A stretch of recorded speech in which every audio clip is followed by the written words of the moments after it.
sean todos bienvenidos, bienvenidas a una emisión más de Cavilando la Calle. Hemos ya trabajado el tema del metro de Medellín, en esta expansión de la ciudad y las necesidades urgentes de movilidad de nosotros, los habitantes, quienes habitamos la ciudad. Hemos visto varios problemas, varias situaciones complejas, como el servicio en las taquillas, el tema del, la concentración de personas en momentos, horas pico. He visto, por ejemplo, esta semana varios casos de desmayamientos o problemas de asfixia, etcétera. ¿Qué está pasando en el metro? Varios comentarios en términos de el uso o no uso por la congestión en determinados momentos y en determinadas estaciones también del metro. Y también nos preguntábamos, ¿el metro al fin es público o es privado? ¿Cómo funciona? ¿Cómo está funcionando hoy? Es un asunto que nos debe interesar porque es esencial y estructural para la ciudad. Bien, para trabajar ese tema y ahondar sobre esta problemática, agradecemos que nos hayan aceptado la invitación Vladimir Quintero, que es el directivo de Sintrametro, y Claudia Montoya, quien es la presidenta de Sintrametro. Claudia y Vladimir, bienvenida y bienvenida. Muchas gracias, compañeros de Cavilando, por esta invitación que nos hacen como organización sindical y como actores directos de un sistema de transporte como lo es el Metro de Medellín. Acá estamos atentos a los cuestionamientos que tengan ustedes frente a la prestación del servicio. Perfecto. Vladimir. Alfonso, agradeciendo otra vez la invitación a este espacio, a nosotros la voz de los trabajadores, no solo los trabajadores directos del Metro de Medellín, que somos alrededor de 2.000, sino de todos los trabajadores, que seríamos unos 10.000 en total, y también de los usuarios, porque también representamos las necesidades de los usuarios. Perfecto, vamos a hablar son como varios temas que se agrupan en la pregunta. ¿El Metro de Medellín es público o es privado? ¿O qué está sucediendo exactamente? Hablemos un poco del tema de las taquillas y de los costos del transporte del metro. Hemos también identificado que hay algunos reclamos por el servicio que se presta en las taquillas y la entrega del servicio de las taquillas a empresas privadas. ¿Qué está sucediendo, Claudia? Bueno, en este momento hay una problemática de accesibilidad al sistema. Es para todas las personas de la ciudad de Medellín, usuarias o frecuentes o no frecuentes del sistema metro, que la accesibilidad siempre ha tenido problemas en este sistema, porque realmente desde el inicio no fue pensada para toda la comunidad. Pero cuando hablamos de accesibilidad no nos referimos únicamente a las personas con discapacidad o a aquellas personas que tienen alguna dificultad para acceder, como las personas que van en silla de ruedas, que tienen problemas de columna, porque son pocas las estaciones que tienen, por ejemplo, ascensores para este tipo de usuarios. Ahora se suma a esto el tema de que se está violando el derecho a la accesibilidad, cerrando el mayor número de taquillas en el sistema. En el metro había un aproximado de unas 65 puntos de venta, donde el usuario desde la apertura, generalmente las estaciones se abren a las 4:20 de la mañana, hasta el cierre 11 de la noche, tenían personal de ventas que le atendía a ese usuario y le garantizaba poder recargar su tarjeta. Hoy en la actualidad, anteriormente era a través de tiquetes, pero de alguna manera pareciera que ha evolucionado el metro con la tarjeta cívica, pero no sabemos para quién realmente la evolución, porque cada vez que se va evolucionando en esa tecnología, se va privando más al usuario de tener una accesibilidad real al sistema. Vamos a poner varios ejemplos. La taquilla del punto de venta sur de la estación Caribe, que deja toda esta población de Moravia, la mayoría de trabajadores de estratos 1 y 2, estudiantes, que en ese punto de venta todos los días lo encuentran ya cerrado. En este momento allá también integra la línea O, que es la que conocemos como el Metro Plus, que va por toda la 80 y que va a la terminal del norte. Y estos usuarios se encuentran en esa taquilla cerrada, lo cual para ellos también representa una pérdida de tiempo, pérdida de dinero, porque estas máquinas que hoy están reemplazando a esos trabajadores todos los días tienen muchas dificultades, se quedan con el dinero, retienen las tarjetas. Entonces el usuario pierde tiempo, pierde dinero y también ve afectada la seguridad, porque muchos tienen que desplazarse hacia el otro punto de venta que en este momento se encuentra habilitado y que muy seguramente también, si no defendemos todos el derecho a una accesibilidad, posiblemente también lo cierren. Entonces, en ese paso del lado de Moravia hacia el lado norte de la estación, también hay muchos usuarios que son víctimas de atraco, que también son personas que, como lo decía al inicio, tienen problemas de movilidad física y también se han visto en temas de caídas y situaciones que indiscutiblemente pues, les afecta desde todos los puntos de vista. Bien, ¿por qué esta problemática? ¿Qué hay detrás? Bueno, dentro de las preguntas que hiciste al inicio, así es una muy interesante y es, ¿el metro es público? ¿El metro es privado? Si nosotros miramos un análisis de lo público y lo privado, el Metro de Medellín, sus dueños son la Alcaldía de Medellín y la Gobernación de Antioquia en partes iguales. Dos instituciones del Estado que, a juicio de cualquier persona, deberían garantizar un sistema con toda la accesibilidad para la ciudad. Pero, ¿qué sucede? ¿Quiénes están beneficiando con el cierre de las taquillas? El sector bancario. Porque los usuarios recargan, por decir algo, una tarjeta cívica, y ningún usuario, es raro el usuario que recargue solo un viaje. La mayoría de usuarios recargan para 3 días, para una semana, para una quincena. ¿Y qué pasa con ese dinero mientras ese usuario hace uso del sistema? ¿Quién lo administra? ¿Cómo lo administra? ¿Por qué no se ha devuelto ese tema social al usuario? Y por el contrario, cada vez lo vemos el metro más congestionado, volvemos a insistir con el tema de las taquillas cerradas, vemos una cantidad de publicidad, una contaminación visual que difiere mucho de la famosa cultura metro, que yo creo que casi todas las personas en Medellín hemos escuchado hablar de ella. Entonces la pregunta que me hace es, ¿qué hay detrás de eso? A nuestro juicio como organización sindical hay un tema de privatización, de precarización laboral y por supuesto un tema de beneficio a las arcas de muchas empresas privadas, que volvemos entonces en parte a lo que preguntabas. ¿Realmente es pública o es privada? ¿O son privados que se están beneficiando con el dinero de lo público? Y habría que ver cuáles empresas, cuáles juntas directivas y tal vez nos encontremos con sorpresas. Vladimir, así es. En el mismo problema de las taquillas, ¿qué pasa entonces con la contratación? Se supone, yo voy al metro o uso el metro todos los días y veo a Gana y me da ganas de hacer chance ahí de una vez. ¿Qué pasa allí? ¿Y qué pasa entonces con la precarización que menciona Claudia, precarización laboral? ¿Cuál es la situación frente a ese tema?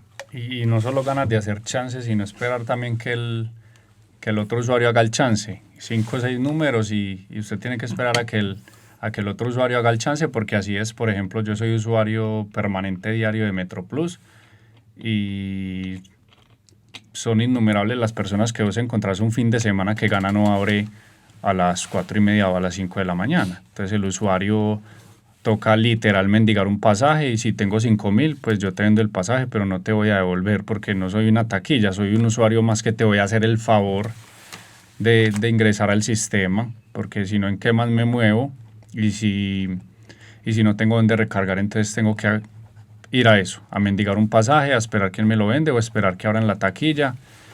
Vienen entonces las empresas de recaudo, las empresas privadas que ya recaudan. Es que yo pienso, y en general todos pensamos, ya desde que le entregamos el dinero público a un privado, ya aquí no nos puede doler nada. Si no nos duele el dinero público, que es la tarifa y la están manejando los bancos y las empresas de seguridad, que son las que la recaudan, entonces ya apague y vámonos. Ya ni siquiera el dinero lo estamos cuidando. Sí, estaríamos hablando de un tiquete, pero el tiquete de cuántas personas que diario utilizan el metro, que el número debe ser bastante amplio. O sea que todos los días está transitando ese dinero por un sector financiero El dinero de 1.200.000 personas más o menos que viajan diario, y no solo ese 1.200.000, porque yo recargo 260.000 para la quincena o 300.000. Vos ves usuarios que pasan la cívica y saldo pendiente 300.000, 320.000. Entonces lo que decía Claudia, ¿quién trabaja con esa plata? Los intereses de esa plata, ¿qué pasa?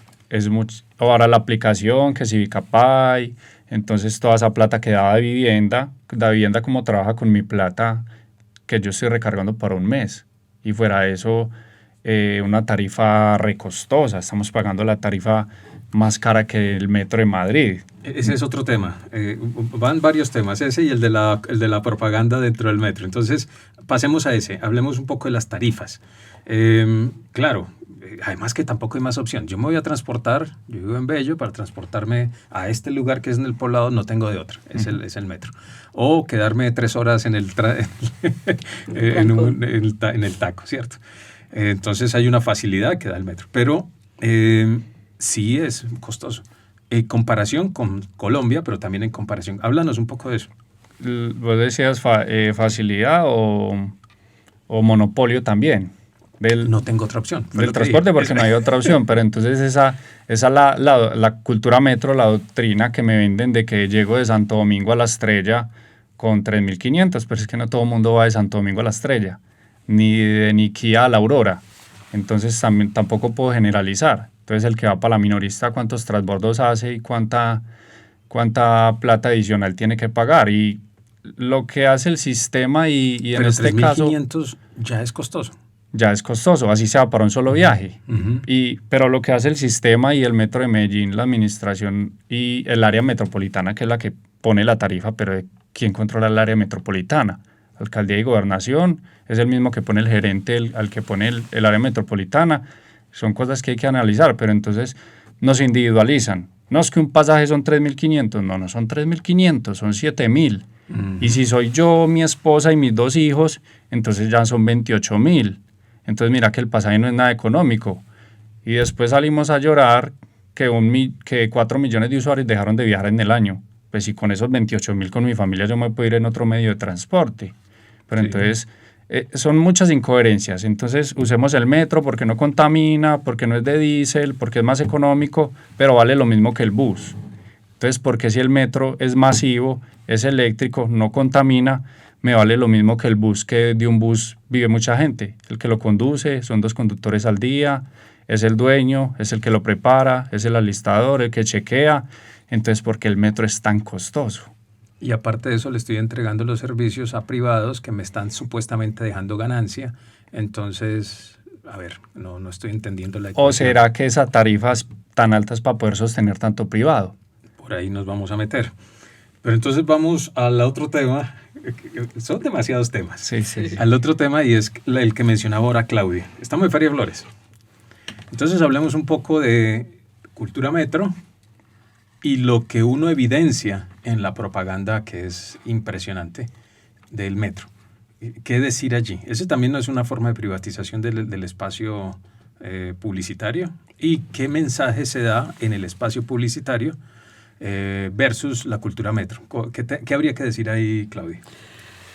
Bueno, eso es un tema y es bien interesante. Además, yo creo que valdría la pena un programa para hablar solo de lo público y lo privado. O sea, realmente, ¿qué lo hace público?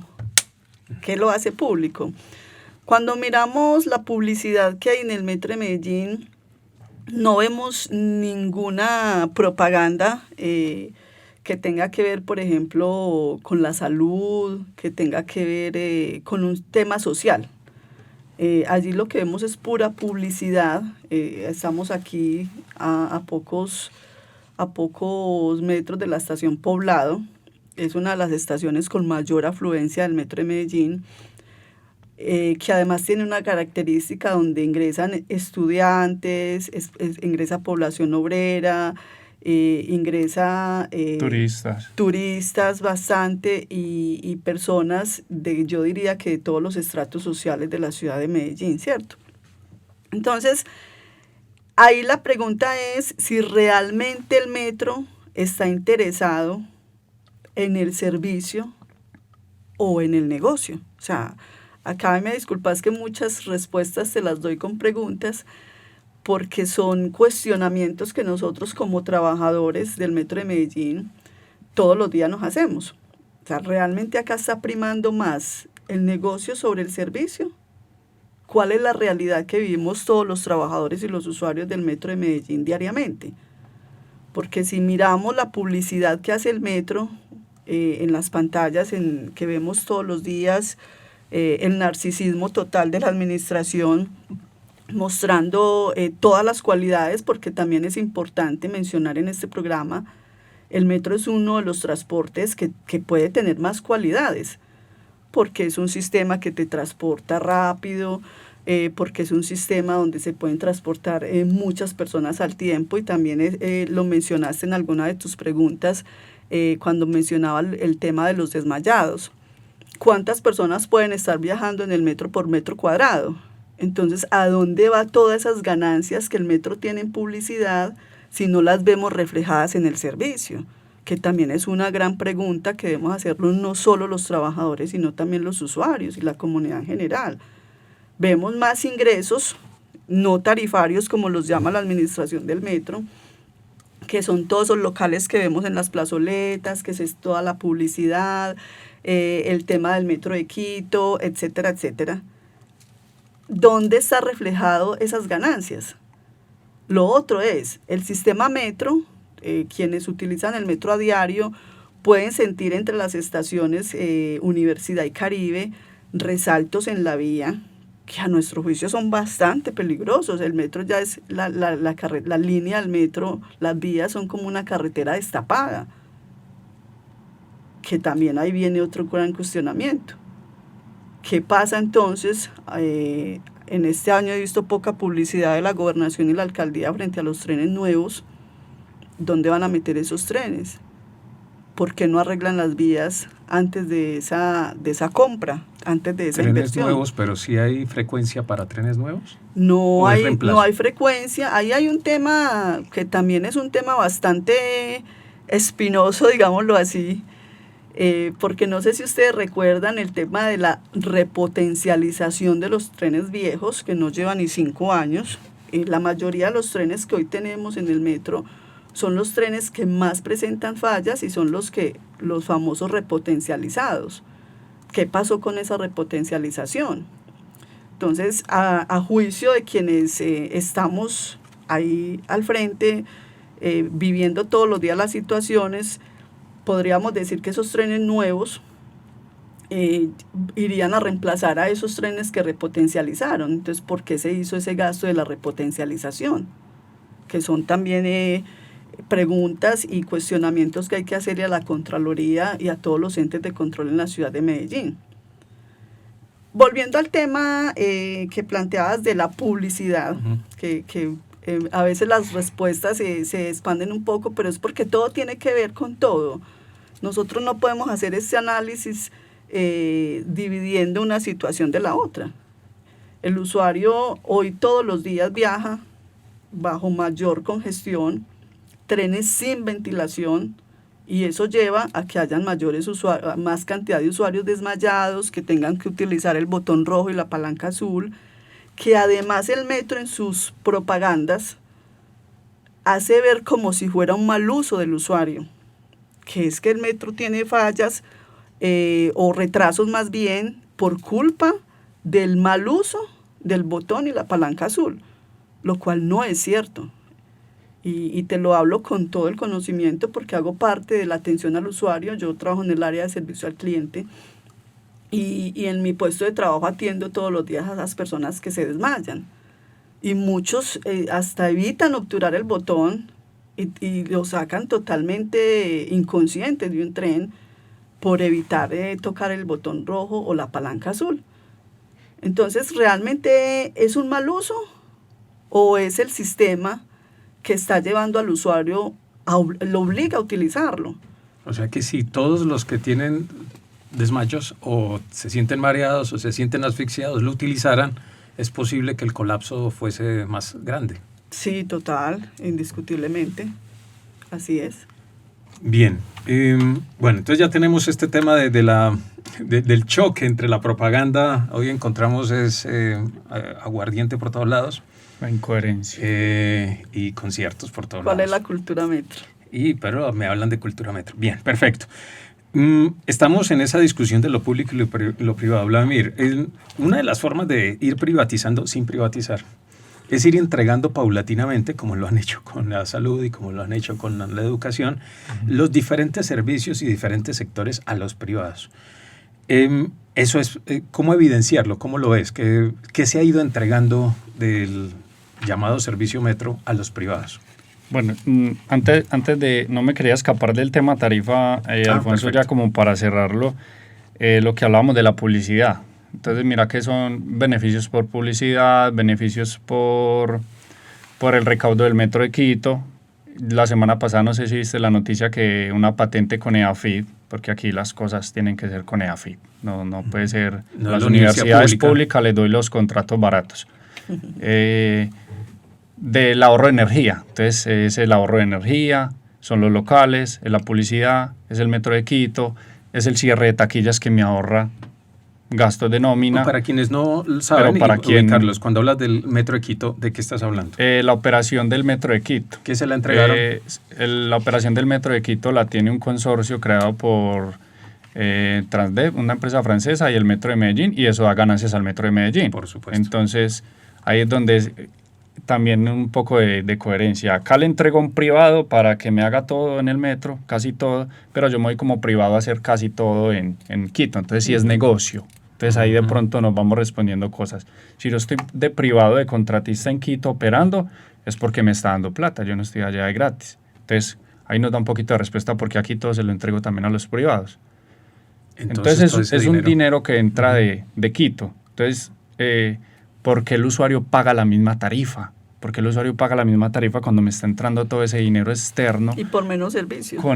Y porque hay tramos con dificultades, como lo mencionabas ahora en Caribe, porque la ventilación no es tan eficiente, etcétera. Y fuera de la precarización laboral. Y fuera de eso, entonces le cierro todas las ventanas a los trenes, que para que el usuario no tire basura a la vía, como si el usuario comiera en los trenes, el usuario se maneja muy bien con eso. Entonces, si no tenemos ventilación y fuera de eso, le cierro las ventanas a los trenes que estoy causando yo ahí, que incluso pasó hace poco un tren que estaban evacuando en Tricentenario y los usuarios se estaban ahogando y les tocó abrir con monedas el llavín especial que tiene las ventanas. Y fuera de eso, la incoherencia, lo que hablabas ahorita, entonces no puedes entrar borracho, pero te tengo garrafas de aguardiente gigantes en todas las estaciones.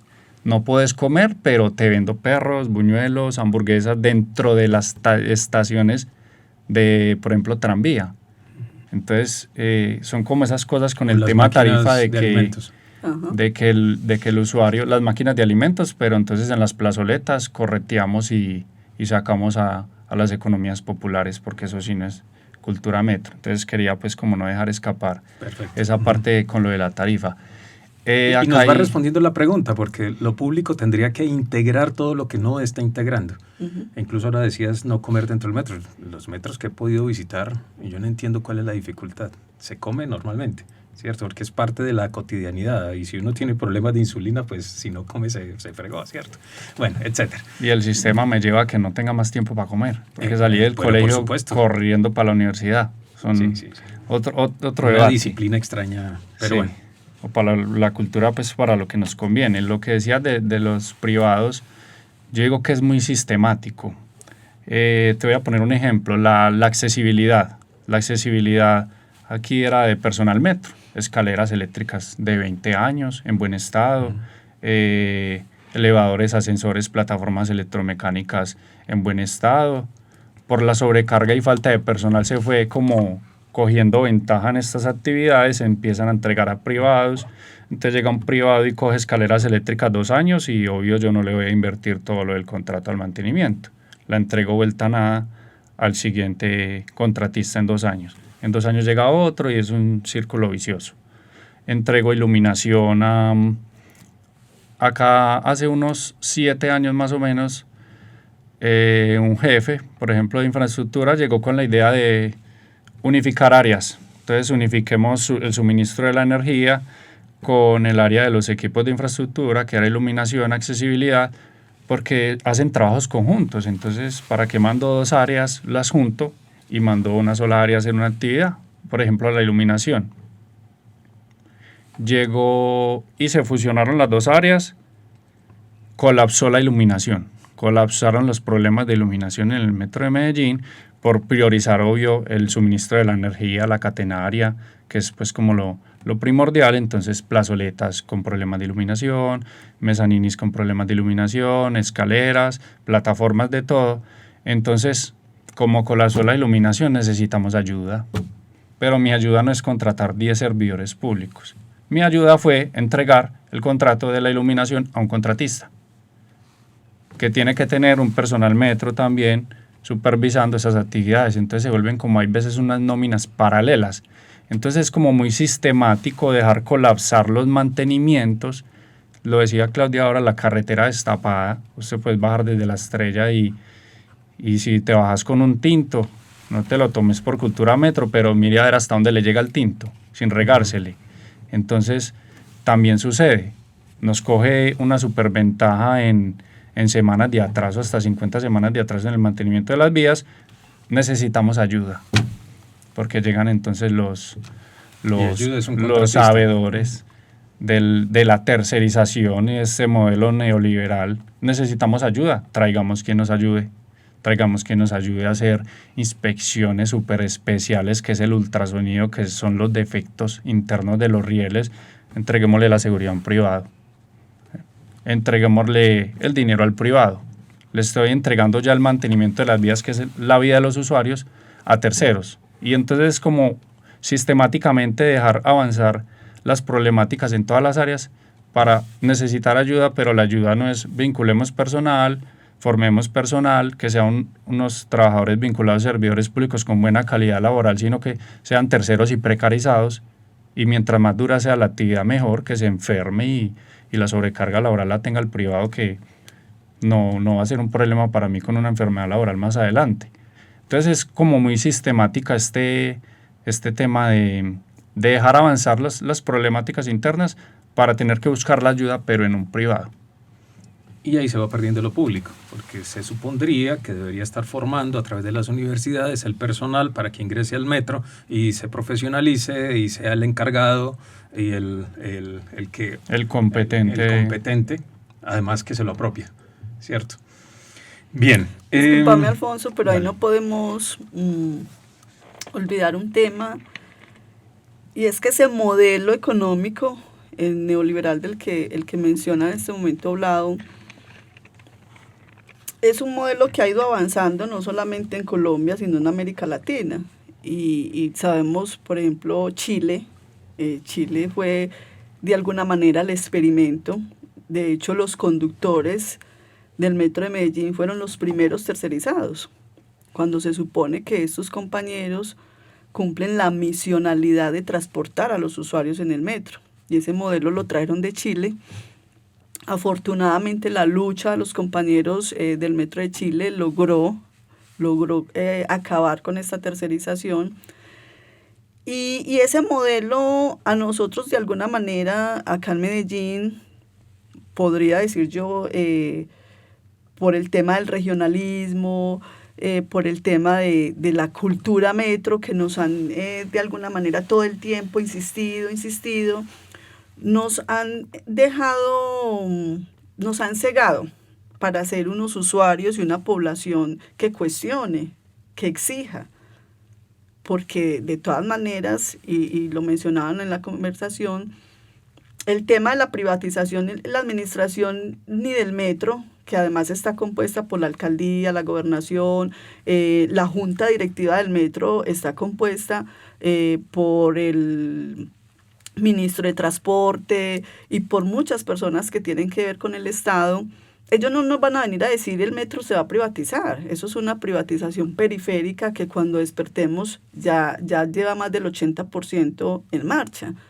Entonces ahí la invitación a través de estos programas es, nosotros como usuarios, como sociedad, como vecinos del metro, como estudiantes que tenemos también una responsabilidad de exigir Hoy la tarifa del estudiante, que se supone es la más económica del metro, de un momento a otro te la quitan porque desconocen cuál sea tu calendario, por ejemplo, de estudio. Y le están violando el derecho a sus usuarios, a esos estudiantes. Y nosotros nos quedamos simplemente expresándolo en los pasillos, pero ¿qué vamos a hacer nosotros para exigir y para evitar que siga avanzando esa privatización del Metro de Medellín? Que también es un gran cuestionamiento o una invitación que desde la organización sindical Sintrametro le hacemos a todos los usuarios del Metro de Medellín. Habría que tal vez hacer, y no sé si con universidades, una mapa de relación. Está el metro, pero ¿qué empresas están contratando con el metro? Y si en realidad es eficiente, y quienes hacen parte de las juntas directivas, tal vez encontremos apellidos muy parecidos y similares a apellidos de concejales o apellidos de alcaldes. Trabajo que debería hacer la Contraloría, pero... Exacto, porque se supone que ahí hay intereses y habría que buscar esa ruta. Bien, lo segundo, en términos de a quién se le está entregando también los servicios, es la precarización y por el contrario se podría fortalecer una suerte de trabajadores más conectados y potenciando eso que llaman la regionalización y el amor por la región, ¿cierto? Todo parece demasiado incoherente. Pero pongámosle una cereza al pastel. El metro de la 80 que se viene construyendo está expulsando a la gente. Es decir, está precarizando a personas que tienen propiedades. Claro, es una articulación entre varias entes y varias entidades, pero por donde se ha construido el metro se viene expulsando gente. Y de mala manera. Y debajo, por ejemplo, del metro de la estación Universidad, se piensa hacer una construcción para entregarle unos bloques de negocios a privados, expulsando a la economía informal que hay allí. O sea, ¿qué está pasando con el metro? ¿Se está transformando en un operador urbano? O sea, elevando el escalón de negocio. ¿Qué decir frente a ello? Y que no es la primera vez, Alfonso, porque lo que vos decías, por donde pasa el metro, llegan las expropiaciones, el desplazamiento de estas comunidades con los metrocables, los primeros, los últimos, con el tranvía también, con Metroplus. Son una afectación en toda la ciudad. Ahora Metro de la 80, que es lo que de pronto ha reflejado más lucha, la comunidad. Sí, porque en también. Este caso tocó a una comunidad que es propietaria.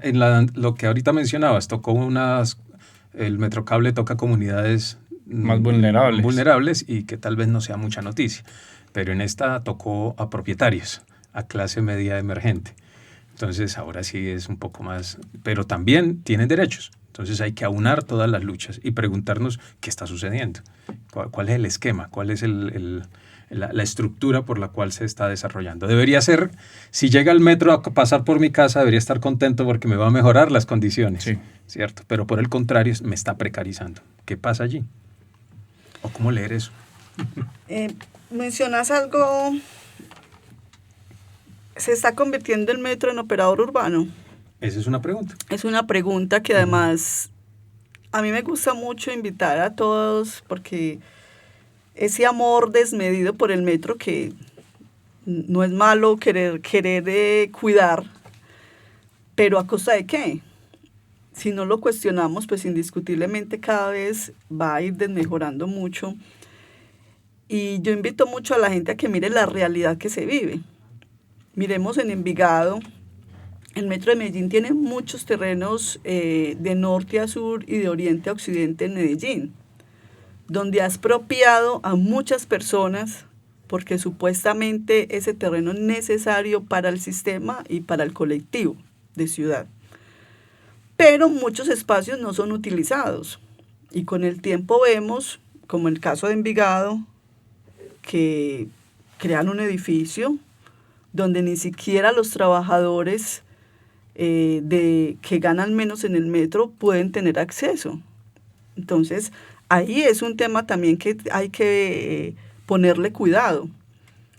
Lo otro es, el metro ya tiene una unidad estratégica de negocios, que así se llama, una de las unidades de las gerencias que se creó en el metro en los últimos años y a la cual le han venido metiendo toda la ficha y todo parece indicar que su objetivo es ser un operador urbano por la forma en que se comporta. Todos los locales comerciales que están a los alrededores del metro, y lo mencionabas que en el sector de universidad se van a construir unas burbujas o algo así, como lo llaman ellos. Entonces, allá se están más preocupando, o sea, está más la preocupación por ese operador urbano. Y expulsión de la economía popular, porque están organizados y los van a expulsar. Claro que sí, y creo en estos días, leía a los compañeros de Moravia, que hay una gran problemática allí con personas que viven todos los días de esas ventas en algunos sectores y están siendo expulsados. Además de que los expulsan de manera violenta, tampoco reconocen a estas personas que les devuelvan socialmente o que se les cree unos espacios para que ellos puedan continuar con esa subsistencia que tienen a través de sus ventas alrededor del sistema metro. Y en este caso, qué pena hago el énfasis, son artesanos y artesanas. Es decir, hay una protección especial para los artesanos y artesanas. Igual los están sacando. O sea, es brutal. Es decir, ¿qué pasa? Por eso la pregunta inicial. Eso no lo hace una entidad pública. Total, y mira, lo mismo ocurrió en Bello, con los patios de Bello, que ahí hay una gran pelea también con los artesanos de ese sector, donde era el antiguo ferrocarril, las instalaciones del antiguo ferrocarril, que ahí había una gran lucha también de los sectores, del sector de artesanos. Y la contradicción va a estar siempre ahí y es muy importante que nosotros la agudicemos, porque el metro lo vende como, bueno, eso no es cultura, ver un vendedor ambulante en las afueras del metro. El concepto de lo feo y lo bonito. Exactamente, si vamos a la estación Parque Berrío, que es una estación donde podemos ver toda la problemática social que existen en las grandes ciudades, y Medellín no es la excepción, para quienes piensan que en Medellín no pasa nada, entonces allí vemos el microtráfico, la prostitución, vemos el tema de los migrantes que también están en el rebusque, la población que habita la ciudad, perdón, y todo el tiempo vemos una gran despreocupación, pero hace poco, no sé si fue la semana pasada o todavía estamos, y me disculpan que no maneje mucho el tema, hicieron un evento de Colombia Moda en la Plaza Botero, que me llamó mucho la atención, y desplegaron toda la seguridad, la pintaron y la pusieron linda para un desfile. Pero ¿qué pasa en la cotidianidad en el sector de Parque Berrío? Porque nunca la alcaldía y la gobernación ponen su mirada en este sector.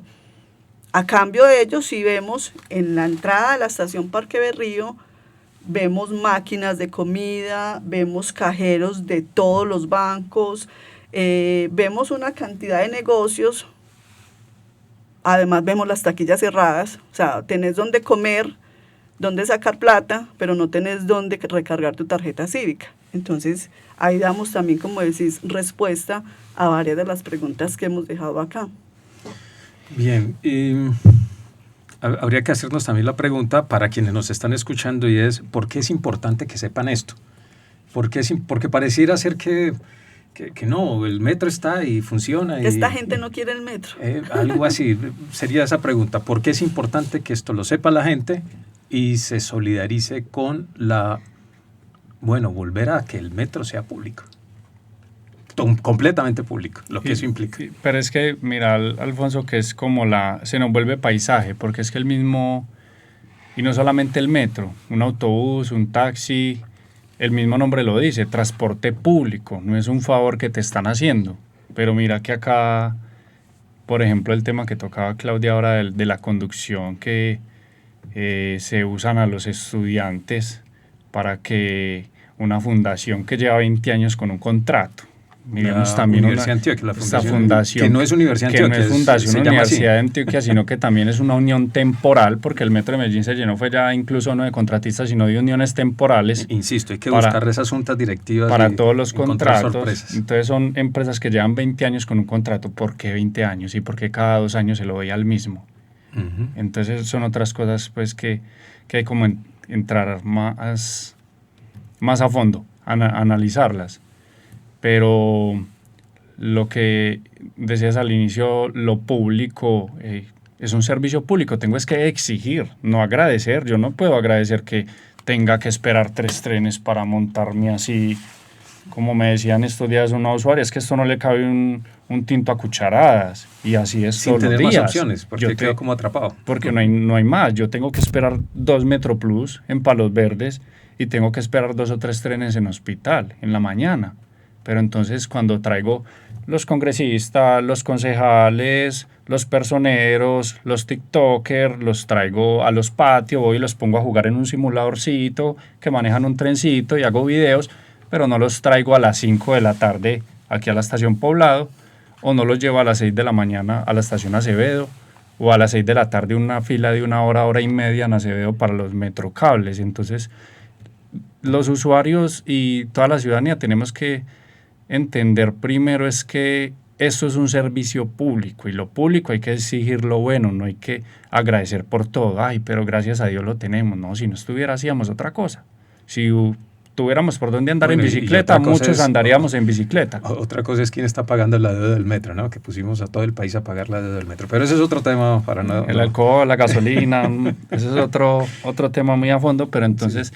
Venimos con lo público y lo público, yo veo al Metro de Medellín como un estado independiente en Antioquia, como un Vaticano en Roma, donde propia. Para mí es una administración propia y unos de patriarcas con lo público. Y unos patriarcas públicos de algunos apellidos antioqueños que llevan 20 años con el control. Claro, y que son puertas giratorias de la alcaldía a lo privado y de lo privado al metro. Y en ese punto también llamo la atención esto. Yo escucho las entrevistas a el actual gerente del metro, Tomás Elejalde.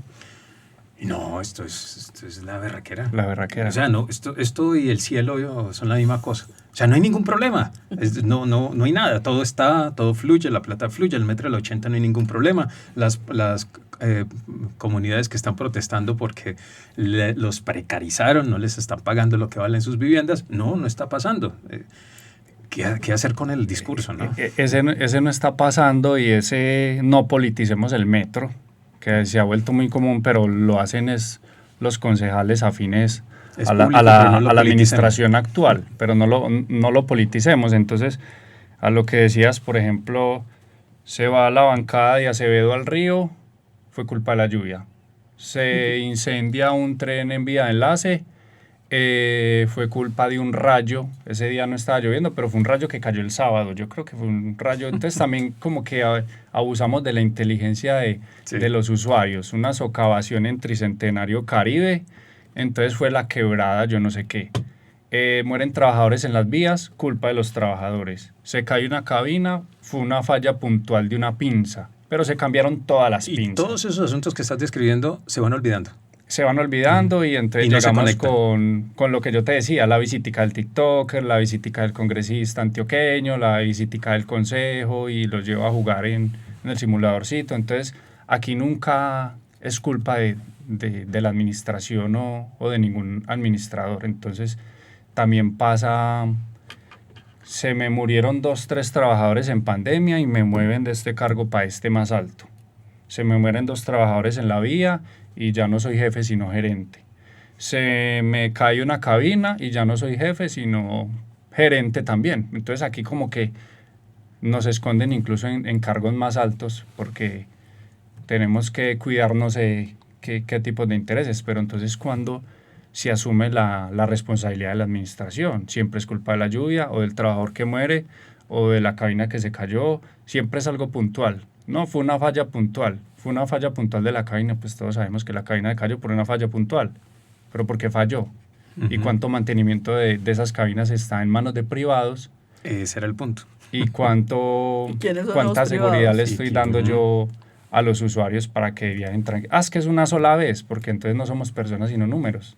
Es que solo han muerto 6 trabajadores en 7 años. Solo. No debe morir ni uno solo. Solamente ha muerto un usuario en los metrocables. No tenía que haberse muerto. No tendría que haber muerto el usuario apuñalado en Sabaneta. Fue un hecho aislado. Cuántas riñas, cuántos robos son por la alta afluencia. Y entonces estos temas quedan aislados. Y yo como compenso al usuario porque lo robaron no porque la ciudad sea insegura, no es porque el metro no te permite tener control de tus cosas dentro del metro. Te hundí el botón y me desmayé por la alta afluencia. ¿Cómo me estás compensando vos a mí? ¿O es que me vas a cobrar menos el pasaje por viajar en malas condiciones? Muy bien, todo esto contra la cultura metro, no se puede hablar mal del metro, entonces, y la idea es reconocer las problemáticas para transformarlas, y sobre todo si hay dinero para hacerlo, ¿cierto? Lo que no hay tal vez es voluntad.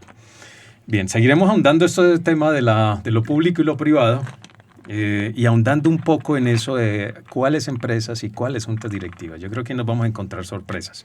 Y esto de tránsito hacia ser operador urbano, porque nos preocupa mucho que en la medida en que se expande el metro, claro, se necesita el transporte, pero que esté expulsando la gente no debería ser. No debería ser lo lógico, precisamente por la función pública, sino que debería generar mucho más bienestar.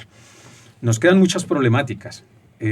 Ahora sería un mensaje a la sociedad para que reconozca, se solidarice con el sindicato y pueda entender y acceder a información que les permita adentrarse a las problemáticas sentidas del metro. ¿Y por qué nos debe preocupar? Sería como para ir cerrando, como ese mensaje para la ciudadanía. Además que ustedes estamos articulados también en la Cumbre Urbana Popular, que ya se realizó una primera sesión, vamos hacia la segunda y hacia la Cumbre Urbana Nacional. Allí también vamos a ver que las problemáticas, como lo decía Claudia ahora, están muy, muy conectadas. Bien, ¿cuál sería ese mensaje? Bueno, el mensaje básicamente a toda la comunidad, a las personas que escuchan, que ven este programa, es que no cerremos los ojos a la realidad que vivimos. Ahorita mencionabas que Tomás Elejalde, el actual gerente, sale y vende maravillas y es algo normal. Obviamente él no va a hablar mal de su gestión. Él está haciendo su trabajo y su trabajo es... indiscutiblemente, de eso no quedan dudas, es a favor de los más ricos de la ciudad. O sea, a él poco le importa la comunidad y los usuarios del metro.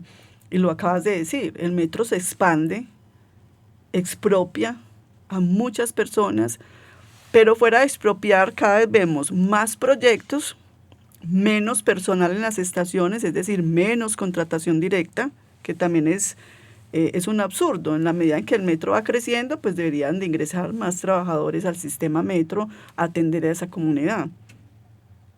Lo otro es, vemos menos accesibilidad para el sistema, cada vez las tarifas van en aumento. Entonces, esas realidades indiscutiblemente son factores que como comunidad tenemos que visibilizarlas. Si nosotros salimos simplemente a aplaudir el discurso a mí me gusta mucho mirar las redes sociales del metro y a veces siento pena ajena, cómo tratan al usuario frente a la caída de una cabina y la muerte de una persona, a salir que el día es maravilloso y que el sol salió, o sea, y Vladimir lo mencionaba, es jugar con la inteligencia de los usuarios y de los trabajadores. O sea, es que nosotros todos los días estamos viendo lo que sucede. Aquí nosotros no nos estamos inventando nada. Y basta ir a preguntarle a un usuario que todos los días utiliza el metro desde la estación Niquía hasta la estación Parque Berrío, por ejemplo.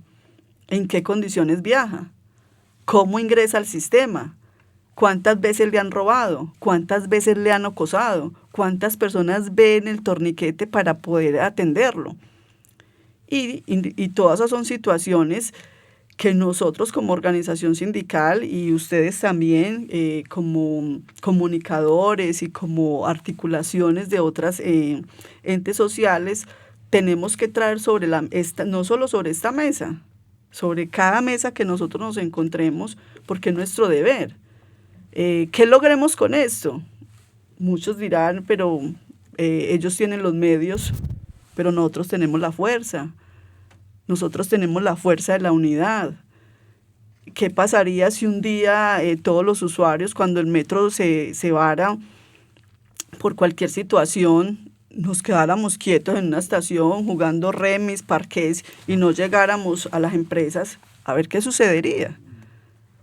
Yo todos los días me hago esa pregunta, pero como vivimos con miedo, los usuarios se van al metro y aunque no tengan dinero, buscan quien les preste y se van y cogen un taxi, se van en otros medios. La invitación hoy como organización sindical es exijamos el derecho. Y para exigirlo no tenemos que violentar. Para exigirlo tenemos es que mostrar por quién se mueve el metro. Y es que sin usuarios el sistema no existiría. Sin trabajadores el metro no existiría. Si hoy Tomás o toda la administración se queda en casa, el metro sigue con los trabajadores y con los usuarios. Hay una consigna que me gustó mucho en estos días en una actividad que hicimos, que lo decían unos compañeros de Colanta que están hoy en una negociación. Decían, lo mejor que tiene el metro son los usuarios y los trabajadores. Los demás son explotadores. Con eso termino. Muy bien. Vladimir. Alfonso, mi invitación es a defender lo público. Nos tienen en una burbuja de regionalismo, de orgullo paisa y con novelitas de paisas y teleantio. Bueno, no sé si puedo hablar de medios y algunos medios regionales. Ya lo mencionó ya. Y algunos medios regionales exaltan esa cultura paisa, pero que esa berraquera sea para defender lo público. Porque aquí lo público está para dar plata y lo público no es para dar plata, lo público es para prestar un servicio. Las empresas públicas están para prestar un servicio, las empresas de transporte están para prestar un servicio, pero entonces si las telecomunicaciones no me dan plata, porque UNE no daba plata, pero prestaba un buen servicio cuando inició, vendámosla. ¿Y no le da plata a quién? Privaticémosla. O sea, y no le da plata a quién y la llenamos de terceros. Claro, discúlpame, pero el discurso que nos venden es ese. No da plata.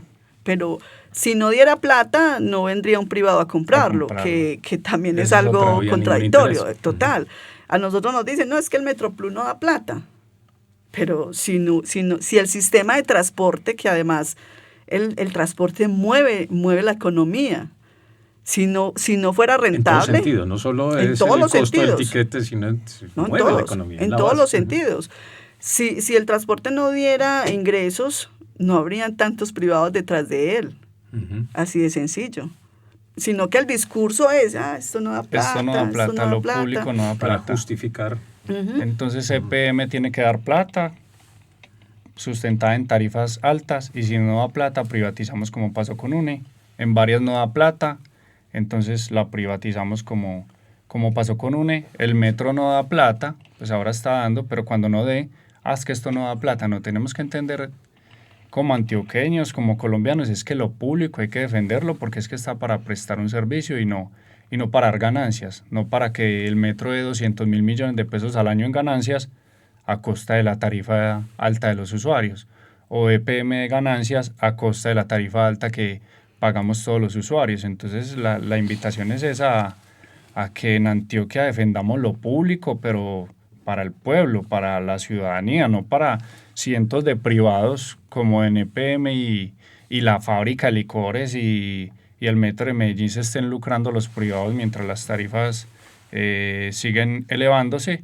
Y volviendo un poco a lo de ahora, entonces cuando ocurre una tragedia en el barrio Sinaí por un tubo, EPM no tiene la culpa, lo mismo que ponía los ejemplos del metro ahora, el tubo de Granizal no tiene la culpa, el tubo de Villatina no tiene la culpa. Entonces aquí las empresas antioqueñas nunca tienen la culpa y los dirigentes no tienen culpa de nada, todo es culpa de la comunidad y seguimos sosteniendo unos patriarcas, vuelvo y digo unos patriarcas que viven en las lomas de Envigado y en Llano Grande, y nosotros los usuarios y los trabajadores somos los que llevamos de la RUME por las malas administraciones.